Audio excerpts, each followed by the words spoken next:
Channel of Vadodara. જાનભેદુ તસ્કરો દ્વારા વડોદરા શહેરના પોશ વિસ્તારમાં ચોરીની ઘટનાને અંજામ આપવામાં આવતા જ દુકાનદારોમાં ફફડાટ વ્યાપી ગયો છે. અલકાપુરી બીબીસી રોડ ઉપર આવેલ રેડીમેડ ગાર્મેન્ટ્સની સુઈ ધાગા નામની દુકાનમાં તસ્કરોએ 2 દિવસ અગાઉ જ શટરના તાળા તોડી લાખો રૂપિયાના ડ્રેસ લઈને ફરાર થઈ ગયા હતા. આ બનાવની સહી હજી સુકાઈ નથી તેવા જ સમયે વડોદરા શહેરમાં મનીષા ચોકડી પાસે આવેલ માર્વેલ્સ મોબાઈલ શોપમાં ચોરીની ઘટના બની હતી. તસ્કરોએ દુકાનમાં શટર ઊંચું કરી ચોરીની ઘટનાને અંજામ આપ્યો હતો, જેમાં આશરે 30 થી 35 લાખ રૂપિયાના મોબાઈલની ચોરીનો બનાવ બન્યો છે. ચોરીના બનાવની જાણ જેપી પોલીસને કરવામાં આવતા પોલીસ ઘટના સ્થળે પહોંચી હતી અને દુકાનમાં લાગેલા સીસીટીવી કેમેરાના ફૂટેજ મેળવવા માટેની તજવીજ હાથ ધરી હતી.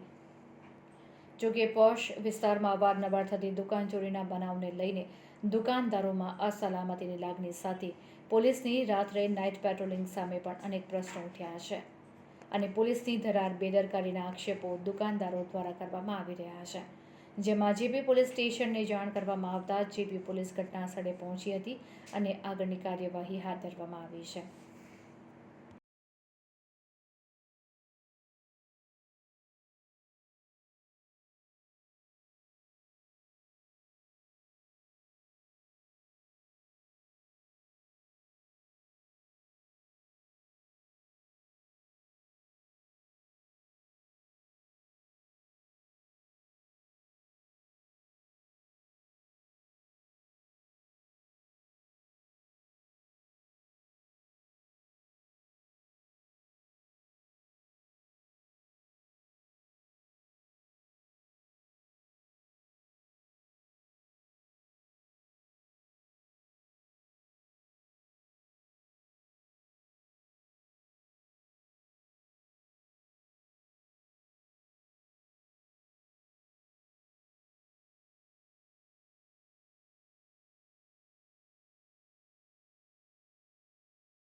અહીંયા જે મનીષા ચોકડી પાસે માર્વેલ્સ આઈફોન આવેલું છે, ત્યાં રાત્રેના આશરે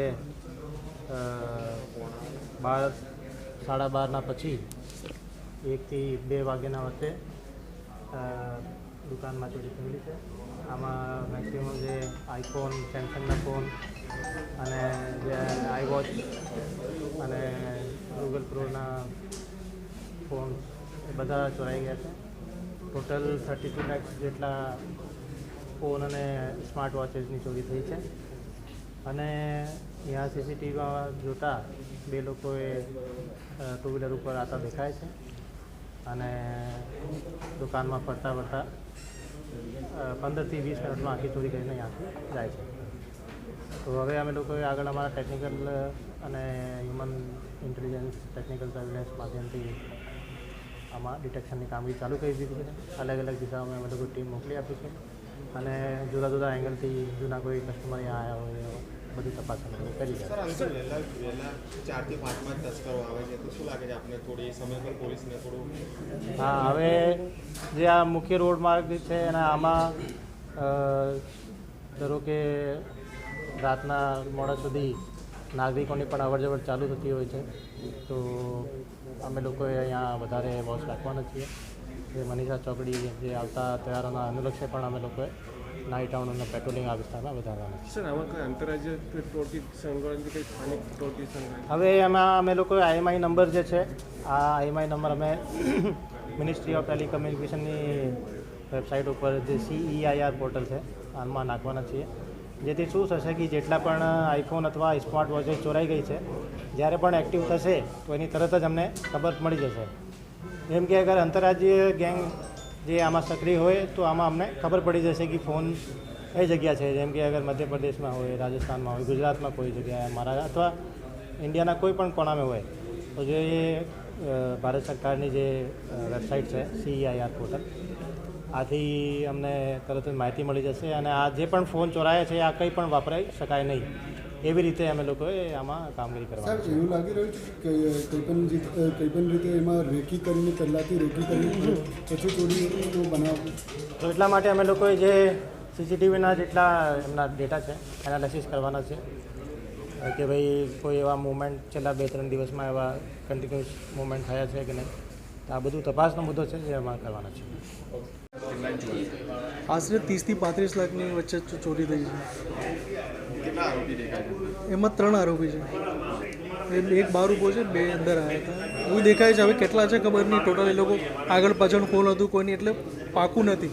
અંદર દુકાનમાં 2 આરોપી હતા. કેટલા મોબાઈલ શું કહ્યું? મોબાઈલ કેટલા છે? ઘડિયાળ 30-35 લાખની વચ્ચે બધો માલ છે એવું છે. બધું કેલ્ક્યુલેશન કરીને આપી દીધું.